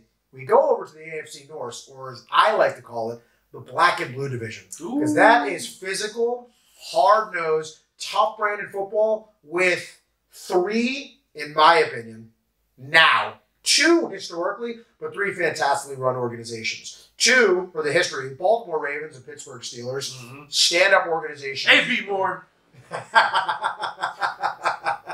They, year in, year out, you just know those teams are going to be competitive. The Bengals have slowly gotten themselves into that mold with my boy, Joey Cool Burrow. Love me some Joey Cool. This, for me, is probably the hardest division to pick. And I waffled back and forth. I'm going to go with the devil that I know, and I'm going to go with the Bengals as the winner. It's the most from top to bottom. I just think it is the most proven team coming into this season. I got to cut you off right there. Go ahead. Everybody running back here, you don't like it, You should run it back, right? Because everyone is jumping on the Bengals, right? Because they've been winning the past 2 seasons. Giving the Chiefs the most problems. Just like how this show is called Run It Back, sure. I will take you back to the playoff game, Bengals versus the Baltimore Ravens. I saw it. That's why I waffled about this Lamar Jackson. No Lamar. Right? Their backup. I can't even remember his name right now. A turnover in the red zone. The Ravens are driving. The Bengals needed a 98-yard fumble return to beat the Baltimore Ravens with our leverage. It was it was a running back. It was a running back. Yeah, okay. Running back. I can't even remember the play, but I remember just the touchdown. Exactly. So now you're telling me Lamar is back. He got paid, so he's got to prove himself. Sure. Zay Jones, you want to talk about a boy that's dangerous and fast? I like him. All right. Bateman's got to do something this year, right? If he's want to get paid. The run game's always legit in Baltimore. And OBJ, right? Like touchdown machine. They're gonna know how to use him right. And so, with J.K. Dobbins in the backfield, that defense has been consistent. They lost, Andrews too, Mark Andrews. Oh, yeah. I forgot about another guy. Yeah, great tight end. Great tight end. So now when you talk about weapons, listen, Jamar Chase, like he's the man. The best receiver in the division. Listen, Can't argue that. Yeah. Can't argue that. T. Higgins. I love T. Higgins. I love him. Hopefully he's a free agent. Giants go Giants go out right. You know, but you know, like, so love their weapons. But when you add up all the weapons with Baltimore now I know people aren't high on new OC though, new system. Got a gel. But you know what? The weapons are there, and guess what? I think what it is, they got football heads, right? Mm-hmm. The guys that love the game. You know, Beckham had a taste of winning. Lamar is desperate to win. And this is the best ensemble, if I dare say, of weapons that Lamar's ever had around. Absolutely. And he's got a coach that wants to throw the ball. Sure. Right? So they're going to do good things. You know, well, I hate the whole narrative that, like, Lamar, can he throw? Did anybody watch Lamar play in college? Exactly. He was a drop back and throw type quarterback. He would run too as well, but he could throw. Absolutely. So if you don't have him do something, of course he's not going to look as comfortable when you do it every, not as often. No, absolutely. So don't get me wrong, the Bengals are for real. I think they're making the playoffs. This team could have 3 playoff teams as well. So I'm not going to say that, man. The AFC is too dangerous. A lot of respect. A lot of respect for Mike Tomlin, the Pittsburgh Steelers. If there's you think they're out though? If there's a father of football, man, it's Mike. It's never had a losing season. Never had a losing season. So he's gonna have 9 wins, right? He's gonna have 9 wins. By the history, and George Pickens. Ooh, I'm poised for a breakout. You want a fantasy guy that's gonna kill it for you, help you win your league. George Pickens. I agree. He's gonna be a touchdown guy. You hear it first. He's gonna have 10+ touchdowns. Also, due to the rise and emergence, I believe, of Kenny Pickett. I think Kenny Pickett takes it a significant step forward this year. And look, that's the benefit. He played basically 4 years in college, so he was ready to walk into the Pittsburgh, pros right in their backyard. So nobody got more tape on him than they did. Exactly. Sure. So listen, I think the Pittsburgh Steelers could have 10 wins and still miss the playoffs. Wow. Right. Okay. So, do you agree with me that that's the best division in football? Absolutely, hands down. NFC North. I mean AFC North. AFC North. I agree. And if Deshaun Watson is 75%, they're the 4th team. They're the 4th potentially, but they could be the 4th team with 8 wins. They could. Right? Like that's how serious good division. That division is. Yeah. So I literally think it could be, the Baltimore Ravens with 12 wins. The Bengals with 11, Pittsburgh at 10, and then the Browns at 8. Right? It's gonna be close, right? Somebody unfortunately has to have a little bit of a drop off because you're going to be losing more of your division games. Exactly, and so then when you start to separate, the coaching staff of the Cleveland Browns, can they really compare? That's where the fall off is today, right?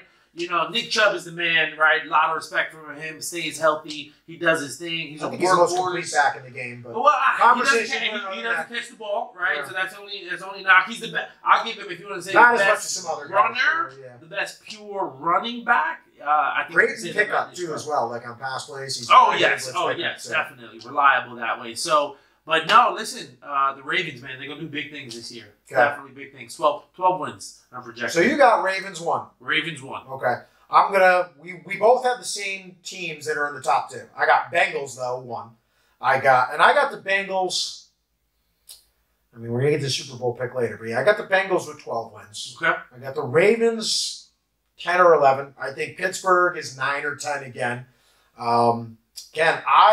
We'll have to go through this again. I think 3 teams are coming out of that division. I do. And I think, you got to remember this about the Steelers. I think they were 1-6 last year after Watt got hurt. They beat the Bengals that first game. Watt got hurt, and then they were in danger of ending Tomlin's streak. If I'm not mistaken, with Watt, they're like a top 5 defense. Without Watt, they're like bottom 5, right? So he's another guy. We're talking about all these great players. TJ Watt is unbelievable. He is an unbelievable player. I mean, you could argue there's a handful of guys that could probably be in the argument, but he has to be in the discussion.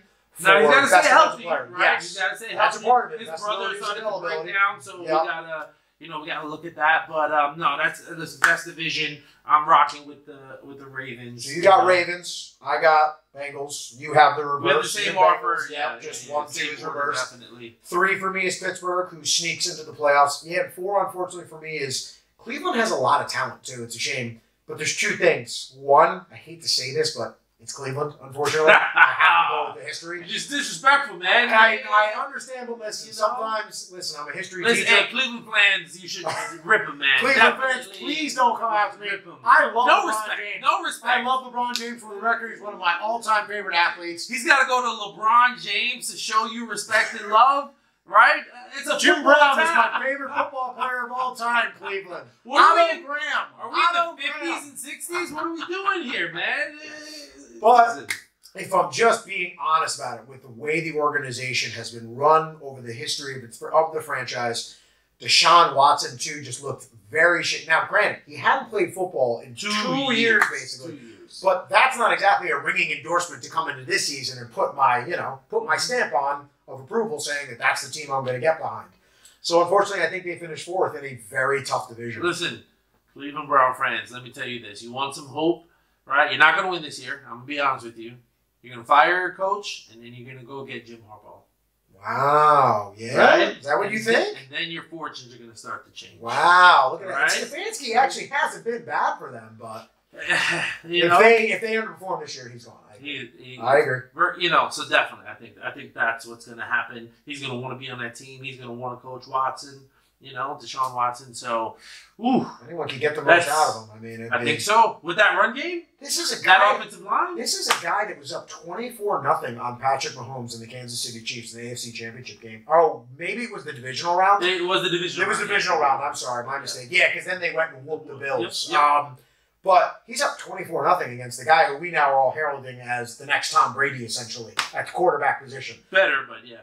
I agree. And we had this conversation a couple weeks ago. But we're just going on talent. Yes. And what I see, I've never seen anything like Patrick Mahomes. Agreed. I really have not. He's the complete arsenal. But 24-0, you first of all, defense matters. It does. That wasn't on. How do you give up 31 unanswered points after having that lead? Well, sure. Travis Kelce, Tyreek Hill, that's how you do it. With a little showtime Mahomes. Well, that was all Watson, too, because the Texans, it's not like the Texans were running out, a championship caliber defense at that time. No. That team was really built on Watson's back. Yeah, absolutely. Absolutely. But no, listen, great division in terms of the AFC North. As we talk about the Texans, we shift down to the AFC South. You got Trevor Lawrence. You got C.J. Stroud. Sure. He's going to be interesting. And the Texans, oh, wow. So you're going down AFC South now, too. Yeah. Right? Yeah. But here's the thing, right? So, listen, I really hope this kid is good, man. But I look at history, man. And, Ohio State quarterbacks. I'm totally with you. They just don't perform in the NFL. Fields is the one guy right now that might pan out. But he might. He started at Georgia. Technically. Fair. Right? But he got his name at Ohio State. That game against Clemson, Trevor Lawrence, actually. Those two went at it. Great game, too, by the way. Great game. Remember, I caught it with a bunch of my friends over at a bar. And I was just like, wow. I don't like Ohio State, for the record. That goes way back to the whole Maurice Clarett thing. I used to love Ohio State. And I loved Clarett. That whole thing turned me off. I was more of a Miami Hurricane guy, It's fair. I mean, come on. He's one of the best 30 for 30s out there. Yep. Actually, another one, if you haven't watched it yet, Untold. I think it's about the Florida Gators during Tebow. Oh, I started it. I didn't know. Listen. I finished the Johnny Manziel one. That was good. That was good. I learned some stuff about him. Yeah, kind of sad. I guess, he was, I don't say he was a better guy, but, I think he had a horrible reputation, and then they shined a little better light on him, so... Well, the one thing that made me actually more favorable towards him was the whole money thing. Because when you look at everything now, he's not the rich kid. The NIL deals and everything. I'm like, first of all, he wasn't the rich kid. Second of all, he's looking at the NCAA like a lot of us are looking at. Listen, if he played he's now, making all this money off these guys, and these guys can't put together 2 nickels to buy lunch at the cafeteria. If he played now with NIL, he might make 20, 30, 40 million dollars in college. That's how much in Texas A&M. Oh, forget about it. That oil money. Forget about it. I will never forget watching that Texas A&M Alabama game.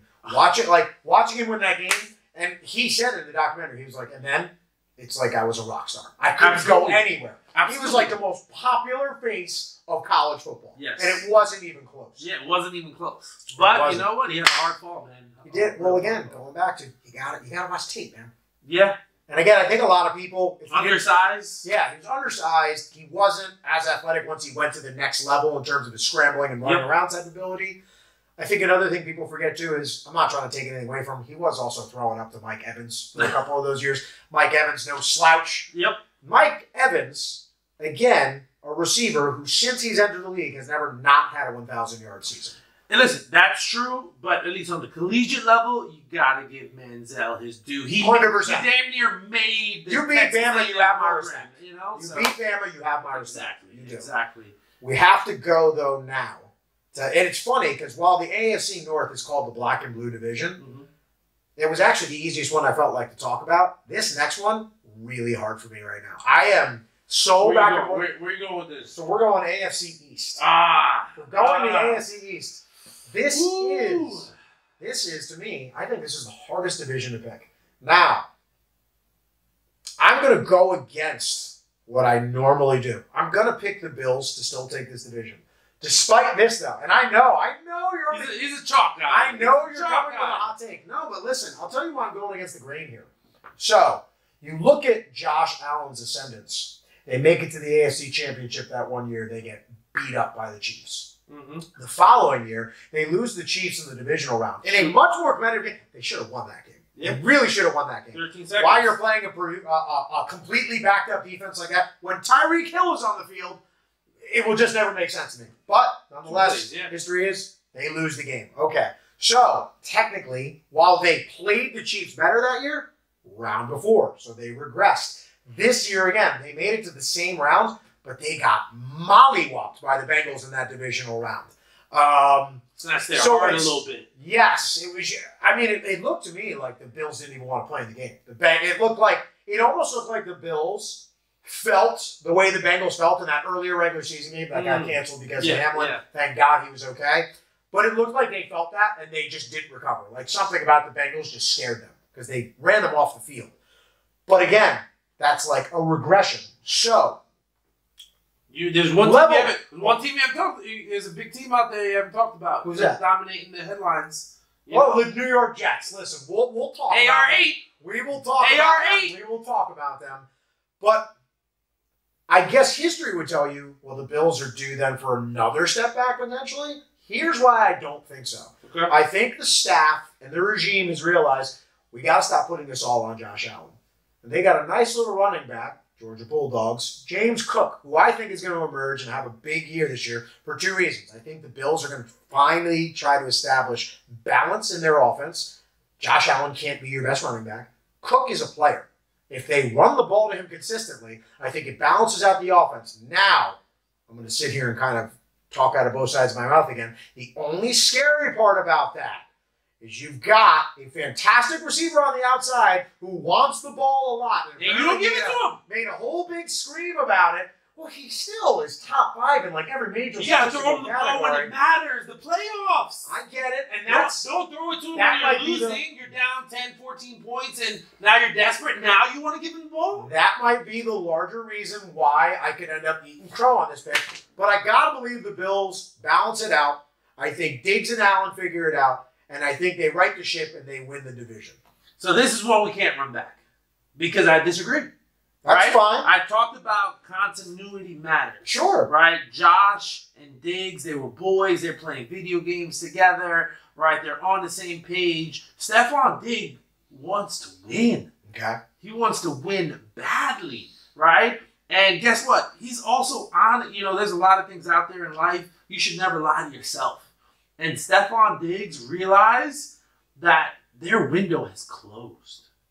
Their window has closed. You think that's why? I need to make this disclaimer. I spent some time and went to school in Buffalo. I got a lot of love for Buffalo. I had some good times in my life in Buffalo. If you ever want to have a nice, good party, go to Buffalo, man. Like those guys, I actually have heard good things. Good time in Buffalo. It could be... Aside from the heavy snow. Listen, it could be minus 10 degrees. You're still going to have a good time, and you don't need a coat. Fair. Right?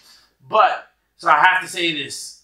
I think the Buffalo Bills finished third in that division. Third in that division. Wow. Right? Wow. And listen, I'm going to back it up with facts. I'm just going to say that's a hot take. Listen, that's a hot take. Here's It's a what good matters, defense, right? too. It is a good defense, but guess who is not there the first 4 games? They're doing that precautionary. You don't need Von Miller for the first 4 games. You play 2 divisional games. Sure. And guess who is starting 0-2 You got to start the season? Wait, who's their game 2? For The game 1 is Dolphins. Jets. Game 2 is Dolphins. Is that home or away? I think it's at the Bills. I'm not Bills sure. are winning that game. If it's in Buffalo, Bills are winning that game. With that, Although I will say, with because that it's earlier in track the season, it team, might not be warm. I mean, it might not be cold. it's not going to be cold. Yeah. Listen, so if you That's start, the Dolphins' best shot to beat them right then. you're going to start 0-2 in the division, right? Because you got to understand, like, the Jets held it down against Josh Allen last year. Someone's with been Zach watching and loving Wilson. Hard Knocks. I'm just saying. Listen, let's go back to history, right? They didn't know what to do. Josh Allen did not know what to do with that Jets defense, and they just got better, and they got It's an elite ARP. defense, no doubt. All right? Quentin So- Williams is a savage. So the fact that the Bills defense got older, right? Von Miller isn't there, right? That matters. He's the key to that defense. Okay. They got rid of their defensive coordinator. So now the head coach Leslie is Frazier, he also left. exactly. Sure, yeah. Now the head coach is also the defensive coordinator, so that's a different voice in their ear. I don't know that I love that. And again, I go back to Josh and Diggs. You have that tension. It creates some friction, and things are going to start to fall apart. Okay. Right? So you have them third. So who you got one? I got the Jets winning the division. You got the Jets I got winning the Jets division. winning the division. My man right Right. here has been watching Hard Knocks. If the Jets go 3-3 their first 6 games, They open up with a tough schedule. right? It's a really It tough is tough. schedule. But if they go 3-3, and in the beginning of the season, defense matters because offenses always are a little setback in terms of their rhythm and play calling. Sure. Right? So I think the defense is going to carry them. Everybody's talking about, who the Jets play, but Robert Saleh said it best. They got to play them too. Sure. They got to come through that defense Sure. that last year, Like if to run in the their bleachers before that one offense, preseason right? game, Yeah. too. Hey, I listen, can respect the coach who takes care of himself. listen, running stadiums. Whew, Yeah, man. You gonna sweat. I like it. You gonna I hurt. like it. So no, listen. I definitely think that defense is gonna hold it down. You add Dalvin Cook with Breece Hall. That's a solid running game, and Aaron Rodgers is gonna get you 30 touchdowns, right? So you make it 3-3 those first 6 games, right? They're going to win 12, 13 games. Here's the thing I think that you're overlooking a little bit here. And this goes back to a little bit of the early conversation. You're like, they could have had Olave. And I'm like, I'm never going to I know where he's going. Molly. I know where he's going. You feeling okay about that offensive line? You Listen, feeling okay? With here's that what old I man do. behind that offensive You line? want to know why? You Why? want to know why? He's gonna get the ball out in 2.5 seconds. So you think the game plan? So I have the Jets, for the record, finishing second. And I do think by way of game plan, I think they're going to try to run the ball a lot. That's why they picked up Dalvin Cook. But then also, a lot of quick passing. Aaron They're gonna have to Rodgers quick pass early in the is season. throwing 30 touchdowns and 8 interceptions this season. I mean, listen, that's akin to his football card. So he would basically be going right back to his averages. And with that defense, I'm a big Aaron Rodgers fan, too, for the record. yeah. Listen, I mean, he looks like a saint now, right? Sure. Everybody's best friend, the New York Jets, right? So, listen, listen. You want a hot take? That's my hot take. I'm all in on the Jets. I get the hype. I get the hard knocks. But you know what? Defense matters. That Sauce Gardner dude, he's real. He is. He's real. He is. I like Sauce. Right? I like And Sauce. you got C.J. Mosley, Especially Quinn with that Williams, front seven. right? So all 3 levels, Talked they got about it a before. top playmaker. Sure. You Mosley's know, getting a little older, but he can still play. he is can still play. definitely. And then again, you got 2 running backs, you got 3 They receivers. drafted another guy from Florida State who's a good pass rusher, too, as well. Yeah, Drawing a blank on his last name. year, he ended up going like 24, 25 He's like overall. a 3-4 end / outside linebacker type player. Yeah. He might have been the guy actually on Hard Knocks that corrected the one guy who referred to it as a charcuterie board. For the record, Jets fan, it's a charcuterie board. charcuterie board. Right, he said coochie board, right? Yeah, he said charcuterie. I was like, oh, man. And the one guy, and I'm pretty sure the guy that corrected him was that draft pick. He's like, charcuterie. No, the guy that corrected him was like Solomon or something. He played for the 49ers. I'm like just looking at him, I'm like, Jesus. He's a big man. I'm like jacked and sophisticated. Yeah, I like it. I can he get likes down with to it. throw away plays, man. You know, we got a lot of action here in the tri-state. So you have the Bills all the way down to 3. I have the Bills still at 1. I like the Jets at 2 just because bringing in a guy like Rodgers and seeing where the Jets finished last year. Mm-hmm. The one thing I will say, well, not the one thing because I already mentioned the offensive line. I do cause for pause though because I feel like I'm in undersell. Okay. Undersell and then over deliver. Okay. And I feel like right now everybody is like very high on the Jets. They're featured on Hard Knocks. They brought it. Play it down just a little bit. Like undersell and then overpromise. When you bring in Aaron Rodgers, I get it. You're bringing in swag. I get it. This is New York City. I get it, right? I get it. Talk your talk. I get it. And go back it up. And guess what? The offense can talk that talk now. Okay. The defense can talk, right? Because they've always backed it up, right? But now the offense can talk because that Garrett Wilson dude, woo! We'll talk about a future top 5 wide receiver. Garrett Wilson. 20 to 20. If they can put up 20 to 25 points a game, the Jets are going to win 10 games. They'll win 10 games. 12. Wow, you're going strong, man. They're going to go 3-3 because Von Miller is out. Listen, Bills fan, don't come for me in the comments, right? You're just going to start 0-2 in the division, and it's going to be uphill battle. I think that's where things start to fall Buffalo. He was talking about your city before. Listen, hey, it's great. Listen. He's saying it's great. He's trying to butter you up before he brings down your team. I'm just saying, like, you got a lot of friction, but let's see what happens. Sure. Right, and then you got the Dolphins. I think you have them at 2. I got them at 2. I think Tua is going to stay healthy all year. Contract year. We deviate there, right? Contract year. I got you. You listen. He can have a broken arm. He's going to play all 17 games and get that rock to Tyreek, to Waddle. Yes. Apparently, not only did he take karate classes, but he watched all 3 Karate Kid movies and he watched the Cobra Kai series. So he is ready for combat. Listen, he's ready to fall properly. You're going to knock him down. He's going to roll and then bounce back up. Listen, contract year, you'll get hurt. So he's going to play 17 games. 1 concussion and his career might be over. Listen. He's going to lie about that concussion. Listen, not to say that you ever should do that, but I can tell you, he ain't coming out. Wow. He's not coming out. Okay. Right? I'm for the record. If Daniel Jones got $40 million a year, right, Tua on that team, he could throw for 35 touchdowns, 4,000 yards. Nightmare team to defend. Waddle and Hill. Impossible. Waddle and Hill on the 2 sides. It's rough. It is. So you got the Bills falling all the way back to 3. Yep. So if I have this correctly right now, I go Bills 1, Jets 2. I think 2 teams come out of that division, make the playoffs. Agreed. You go Jets 1, Dolphins 2. Both make playoffs. So this is where we disagree. I think the Dolphins are going to make the playoffs. 3. I think 3 are coming out of there. The Bills fan, I'm not saying you're not going to make the playoffs. He's saying. All right. The Bills out, they're still going to make the playoffs. Okay. You're right. So we're in agreement. Patriots just don't have the offensive firepower to keep up with this league right now. No, not at all. They can't draft proper offensive talent. They can't. It's an embarrassment. The fact that Belichick went on that spending spree the year after they lost Brady 2 showed you, like, you've never seen Belichick do something like that. But guess what? He got great defensive players, but the offensive players... And their defense is still great. Yeah, top 10. Yeah. So it's not a defensive issue.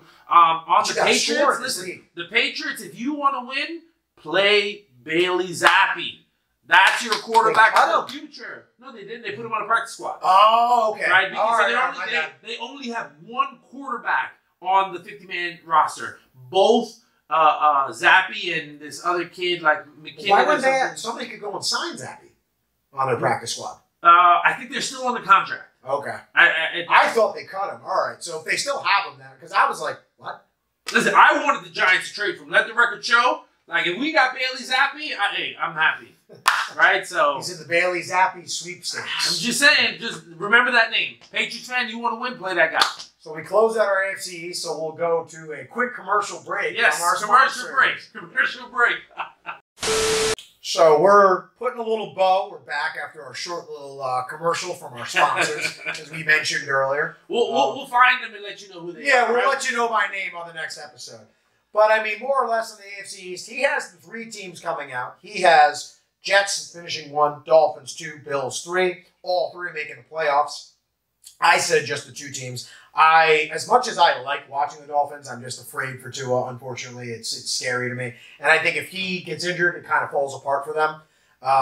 Although they did do some nice things with their defense, bringing in Vic Fangio, the D coordinator, too. We'll see what happens. Sure. I like Xavier Howard, too, as well. He got game. Yeah, he got game. He does have game. He got game. And I think we're both in agreement. As much as I respect Bill Belichick as an all-time coach, it seems that the league is somewhat kind of passing him by, unfortunately. He's got to adapt. He needs to fire himself as the GM. I agree. He does just that. Isn't bringing in the He brings in some young talent, a young GM that could bring in some true talent. They could get somewhere again because he just haven't had a big game receiver since Moss. Brilliant. He is brilliant. He is. But you know what? Again, defensive mastermind. He is right. But frustrated my boy Peyton Manning for years, man. Years. But you know what? He had Tom Brady, and when you talk about was it Bill, was it Tom? I think that question has been answered. Fair, right? Although I will say this again, Bill. If we want to go on technicalities, Bill technically does have more Super Bowls without Brady than Brady does without Bill. Don't forget our New York Giants, baby. Now again, there's a little caveat there. He just so happened to have the greatest defensive player in the history of the NFL in one Lawrence Taylor, but I digress. Yes, all right? yes. So we move now to the AFC South. Mm-hmm. To me, somewhat of a cut and dry division. I'll tell you my number 1 right now. I think it's the Jags, and I think they are a sleeper team to, again, make some serious noise. I'm not throwing them in my Super Bowl pick yet, but I think they might be a year or 2 away from challenging. I think that's a stretch. Now, don't get me wrong. When it comes to elite offensive weapons, right? Calvin Ridley, Zay Jones, Christian Kirk. They brought in a new running back too. Ingram. They brought in Tank Bigsby. Yeah, Tank Bigsby to go with ETN, right? So, listen, they got all the offensive weapons, solid offensive line. They have an offensive coach. Right, so listen, they're going to beat up on their division, right, and so they should win. But listen, when they get to the playoffs, you got to play the big boys, right, and they're still learning. So I think they're still a year away. It's a decent game though. They did, but it's Trevor Lawrence is no Patrick Mahomes. Like I said, year or 2. And remember, you got Doug Peterson. He came from the Andy Reid tree. He did. Right? He did. So, the master is still overseeing the pupil. Andy Reid, to me right now, too, is a quick digression point. I mean, he is quickly showing what I think people forget. All of a sudden, he's finally winning now. He's won multiple Super Bowls. Those teams in Philly were fantastic for the years that he ran. So we talk about history, right? Yeah. The Philadelphia Eagles, I think it was 4 years in a row. Won the division. Right? Or went to the conference. Went to the NFC conference championship. And only made the Super Bowl once. Yeah. What is he doing with Patrick Mahomes? 5 conference games, 2 Super Bowls, 3 appearances. Yeah. He continues on this run. He'll end up being the greatest. He's the best right now, though. Yes. He has surpassed Belichick as the best coach in the game. Absolutely. Yeah. And you know what? He's willing to adapt. What he did in that Super Bowl to beat the Philadelphia Eagles was true coaching right there. 100%. Right? And 100%. so those are some of the things, the difference is that I think Doug Peterson has that ability, but I don't think the Jags are there yet. The Trevor Lawrence needs some more experience. I like the other kid, the young defensive player that they drafted from, was it Georgia? Is it Kayvon Walker? Is that his name? Yes, you know He's what? the first overall pick. Last year. Don't love him. I don't love him, but I see the promise. I do see the promise. Maybe not 1 overall, though. There were other guys that probably were better. Exactly. Yeah. Or trade back, right? Yeah, sure. Kayvon and Aiden, to me, were both just more high profile. More safe picks. Aiden should have been the pick, right? I agree. You were picking a defensive player first. And again, it always goes back to, I think it's Trayvon Walker, actually, now that I'm thinking about it. Trayvon Walker. It's funny, kind of an interesting side piece. I actually live with a relative of his. He lives in my apartment complex. No way, so really? Ran in, yeah. He showed me, he goes, hey, my nephew just got drafted. He shows me, I go, your nephew is Trayvon Walker? I'm like, that's crazy. Small He's world. like, yeah, there was a whole family party about it. But anyway, I digress. Jags number 1, definitely in that division. We agree. Tennessee Titans 2. Titans are 2. Listen, the thing about the Titans, you still got that beast in the backfield, Henry. Now, that's a guy wonder, you don't really want to tackle. does it start to happen? Start that one this year. With Derrick Henry, I need to see it to believe it. Right, Fair. the way he trains. Yeah. Listen, I think slow down towards the latter part of last season, but I agree with you. I got to actually see the sharp because with him, he's a freak. Yeah. Combined with Vrabel, he's going to give you the 10 touchdowns. Yes. Maybe he doesn't give you the 12, 1,300 yards, but I think got a little bit more involved in the passing game last year. Yeah, too, first time. Nice to see. A couple good for some fantasy owners. Yeah. My brother-in-law, shout out, actually has him in our fantasy league. So Okay. we have to kind of root someone against Derrick Henry, at least from fantasy purposes. No, but I like Henry. I really do. No. Love the way he trains. Definitely. That team, what I like so much about them, another team, very good against the run. Ever since Mike Vrabel got there, they're just that team is coaching. What's holding it back is the quarterback position. I agree. It's the quarterback position. I agree. So, do you think their offensive line took a step back too? It did. It did. They got rid of some good guys 2 years ago. They brought in though the kid from the Texans. Why am I drawing a blank? The receiver. I'm calling him a kid. He's 31. DeAndre Hopkins. DeAndre Hopkins. That's my guy. Does that open him up a little? Treylon Burks, maybe a little pressure off him. So if Treylon Burks didn't suffer that little knee injury, that little tweak, then I would view them as much more dangerous. Sure. Hopkins, his hands are amazing, right? So even though he lost a step in the speed category, such a good you throw it up, you get it anywhere in his radius, he's going to catch it. I'm with you. Right? So can the quarterback get him the ball consistently? So listen, they're going to be competitive, right? They're going to beat up on that division as well. They're going to be right there in that 9-10 win category. Yeah, right? I think they're in that. I'd have them like 8 to 10. 8 to 10. I won't argue that because it all predicates on like, is Henry still? While I haven't seen it, I am wondering like at some point it has to happen, but it hasn't yet. But the good thing is they got a capable backup. I forget his name. He's a rookie that they just drafted. Was it Bijan's backup? No, because he went to, that's Rashawn Johnson. He went to the Bears. Is it Hassan Haskins? Yeah, yes. I think that's the backup. Yeah, I think that's the name. They had another kid last year, but he's either not on the team anymore or he got hurt. He might be in IR. Okay. But I think we're in agreement. The Titans this year at least finish 2. I don't think they make the playoffs. No. I think the Jags are the only team out of that division. Then you have the Texans and the Colts. 2 teams that neither one of them, I think, gets above 7. Listen, I can say this. The Colts is a disaster. Right? I think so. First of all, listen, I think Anthony Richardson. Not an AR? Listen, no. I'm not against him. He needs time to play, right? I think Bill Belichick said, not Bill Belichick, Bill Parcells said you need a quarterback with 24, 25 starts under his belt to really get acclimated to the NFL game. And so I think he needs to play super athletic. He got the right offense. He's going to have to run a lot. But here's the problem. You got a great back in Jonathan Taylor. You don't give him any money. Out the first 4 games automatically. Out the first 4 games. So you've set your quarterback up to fail. Sometimes in life, even in relationships, you want to set your partner up to succeed. And the Colts did not set up Andrew Luck to succeed because they never gave him an offensive line. Well, guess what? It's a shame. AR, Anthony Richardson, they did not give him a premium running back that they have, right? Which I hear is a great locker room guy. Sure. Everybody wants to see him get his money. And instead of paying him what you can afford because you have the first-round quarterback, you create all of this tension and drama within your franchise. For what reason? Right?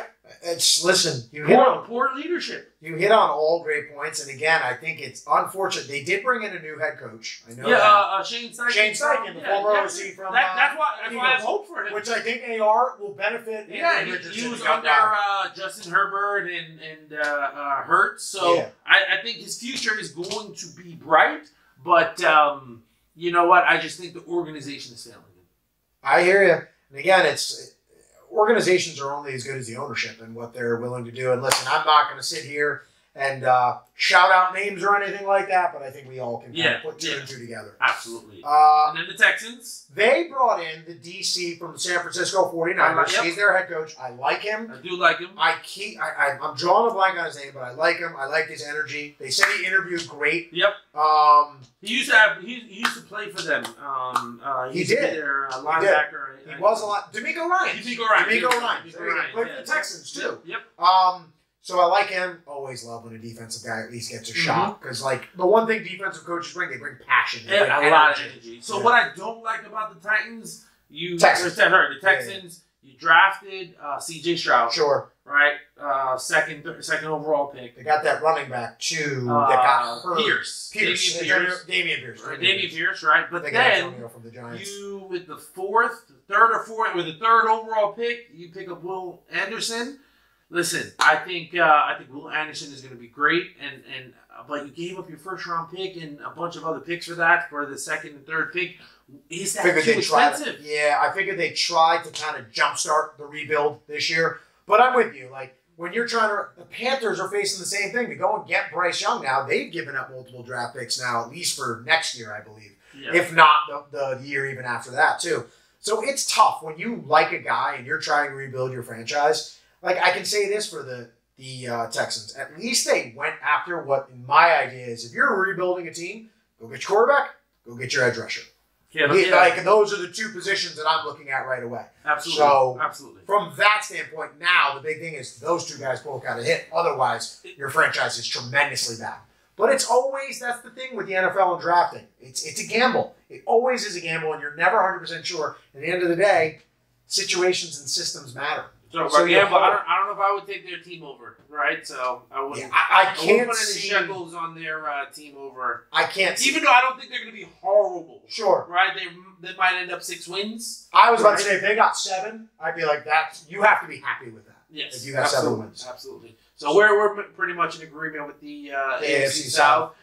We finish up with the best division. Not the best team. The best team, sure. Right. Sure. And it's a good division. It's a really good division. But you know what?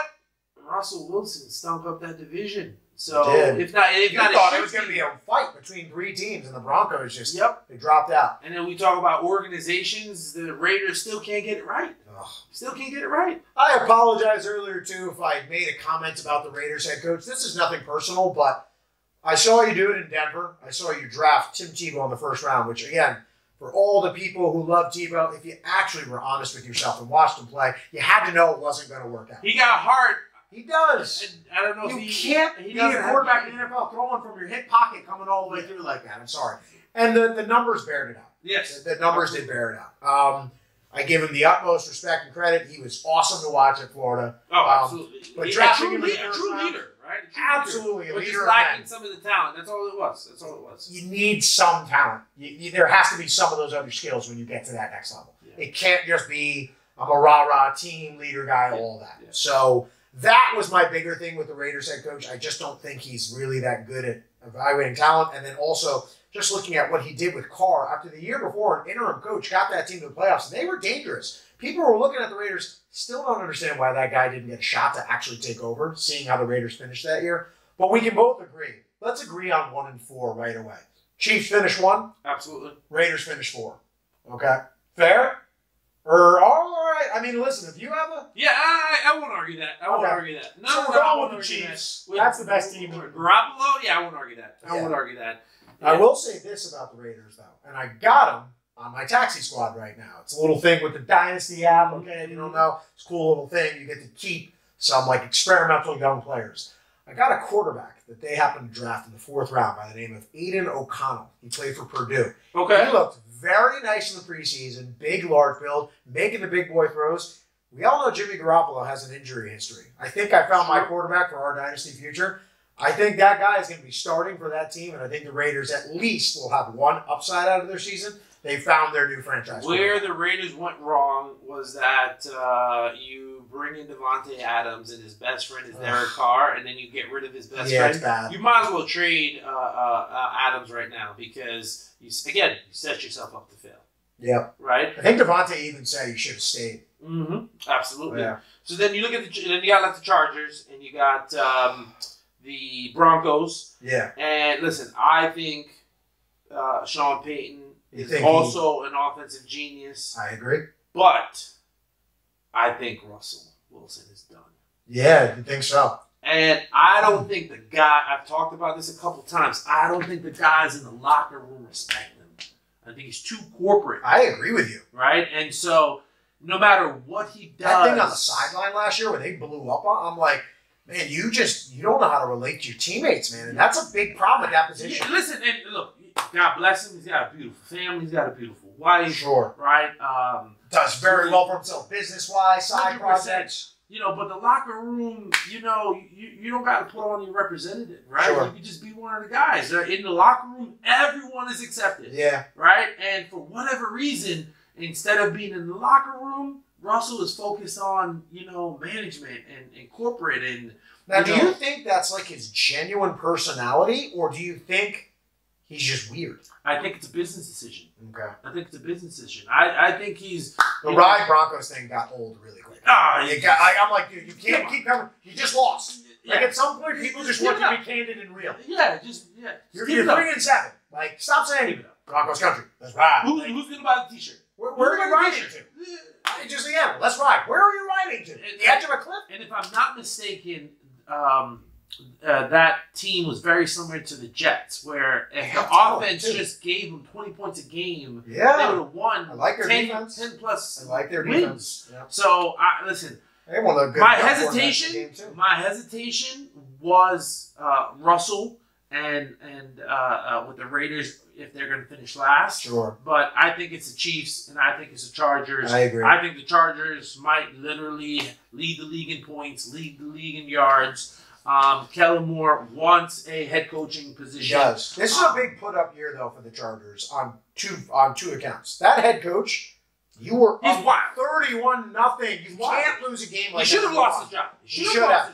Well, the Chargers should have Sean Payton right now. They didn't want to ante up the first round pick. And to me, that's like that's silly, guys. You have all this talent on your roster. The division? Yeah, you have all this talent on your roster. You have Justin Herbert, which I think is one of the best young quarterbacks emerging in the league right now. But Herbert now has to. There's extra pressure on him this year too. You got to win a playoff game. The Broncos could. Well, they might not have enough to trade, but maybe the Broncos could be a destination for Matthew Stafford if things don't work out with the Rams, and he still got a little game, right? It's possible. So listen, could be a ton of moving parts through this season. At the end of the day, Russ got to get it right for that team to be successful, and I just don't know if the guys want to, lead with him. At least in Seattle, right? He had a reputation, and seems Pete Carroll knew something we didn't. He protected him, but I think he didn't want to protect him anymore, right? Sure. And I think he got the bigger. reports were that he wasn't even he was audibling and not he was arguing with the play callers that last year in Seattle. Yeah. Apparently, he got very contentious. His head got too big. So but now he's been humbled. Yeah, he's been humbled. I mean, you're going to have to play a different way. But I feel bad for the Broncos because you're stuck. You're kind of just stuck with that contract. But listen, you can be stuck with it, but Sean Payton doesn't give a damn. I think if he don't got game no more, he'll play whatever's going to win. Stetson Bennett, I think. No, he's on the Rams. Who did the Broncos get? Oh, the Broncos got somebody. He was a back. I thought he was a backup quarterback at one point for the Patriots. Stidham. Jared Stidham. Yep, you're right. Yeah, so Stetson Bennett is actually backing up the Rams right now. So the Rams are going to be interesting to watch too as well. Yeah. In terms of that whole Stafford thing that you were alluding to earlier. The Chargers to me though, it's just Derwin James, Bosa, Khalil Mack is definitely on the back nine, but he's still an effective player. Yeah. I like Keenan Allen and Mike Williams are both good, but I think they're aging out. I think they're both going to get banged up. I like the kid that they drafted, Quentin Johnston. And Joshua Palmer, when he filled in last year, he had a great rapport. I think he got game. So do I. I don't know why they don't play him. I don't know why they don't play him. Coach. I just think the coach has got things. I've got to play the veterans. No, you got to play the guys that are producing. Yeah. And him and Palmer had a good rapport when Palmer was playing. The good thing is that Keenan Allen can play the slot now. He stays healthy. I think they're going to have Eckler's another one too as well. Yeah, Eckler. Because he was complaining, but he's still on the team as of right now. They gave him some additional money, so I think he's happy. So I think they're a playoff team. I think the Chiefs also are a player team. So Chiefs win the division, and then the Chargers. So our only difference. We're the same. No, but I'm talking overall from the playoff spectrum. You have the 3 coming out of the AFC East. Yep. I say 3 out of the AFC North. So I'm really curious to see how that breaks down. It's going to be interesting.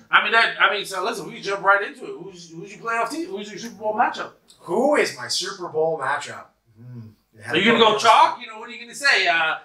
Chiefs versus the Eagles? I'm not going to go chalk. going to go chalk. It is not a Super Bowl rematch. Neither of those two teams will make it back this year. My Super Bowl pick for this year will be Who Dey, the Cincinnati Joe Cool Burrow Bengals are going to be representing the AFC in the Super Bowl, and they will be playing against the San Francisco 49ers. They figured it out, and the 49ers, nope, I lied. The Bengals take the Super Bowl, and Joe Burrow now creates that conversation of, Burrow Mahomes. He's got one now. Did we get a little back and forth here? I think the Niners get there again, but unfortunately they just fall short. This guy, man, we just can't get on the same page. Oh, He's this close, but he's still missing it. He gets the 49ers right. I think the 49ers are going to the Super Bowl. So you got 49ers winning. I got the 49ers. No, I do not have the 49ers winning it. At the end of the day, if you say the Jets, at the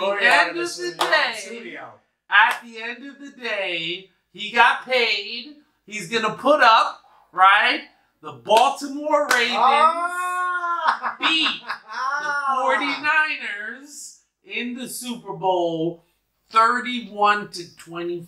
Oh, you even went a final score. Okay, I can do that too. So I'll say Bengals over 49ers.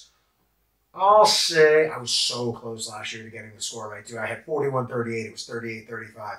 I'm going to go 30. I'm going to go 32-26 Bengals. I'm going to pick like a week. Now listen, I got to throw my disclaimers out there. Yo, Patrick Mahomes, right? Like, you're my guy. It's almost too boring to pick them. But listen, my only issue with the Chiefs going back to the Super Bowl, I think they need one more offensive weapon.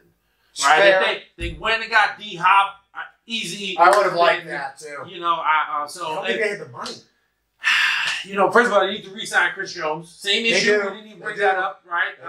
That I have with the 49ers. Got some boys on that defense. Though. Right? Laurinaitis, Bolton, young defensive backfield. Yes. That defense showed up in that Super Bowl. Yes, they did. You know what I like about the defense? The Chiefs obviously have an otherworldly offense. I mean, it's been number one the last couple of years in total productivity. That defense plays situationally tailored to how that team is built. 100%. We don't have to necessarily stop you. We're going to get turnovers. Giants former defensive coordinator, right? You know, Spags is doing this thing, right? So, but no, listen, I think, like I said, you know, Chiefs, I think you're just missing one offensive weapon. I think the Ravens just can match them on the defensive side. And I think offensively, they're going to crush it. So I got to go with the Ravens. Lamar, put some respect on his name. He's going to have the Super Bowl ring. Everybody's talking about Burrow, which is, he the man, right? He's awesome. You want to talk about swag? Joe Cool. But put some respect on Lamar's name. He's going to prove it to everyone this year. I'm not even mad at your pick, and I'll tell you why. I think while the Bengals match up really well with the Chiefs, I do feel like if there's one team that is like a nightmare matchup for the Chiefs. If everything is right, all people are healthy, it's the Ravens. Because the Chiefs could play their A-plus game, and they could still lose to the Ravens because the Ravens could just do so many different things offensively that will give the Chiefs problems. Here's my problem with the Bengals. They lost a lot of good defensive players this last season. They did lose some. So they're going to take a step back. Their offensive line is much improved, though. The offensive line is improved, but you know what? If it's a shootout, Patrick Mahomes can beat you. Fair. If it's going to come down to who has the ball last in that game, it seems like. You know, I agree, but I think... You got to remember, too, though, it was like a crazy PI call that was like the difference in that Chiefs-Bengals AFC Championship last year. But at the end of the day, they were going to score anyway.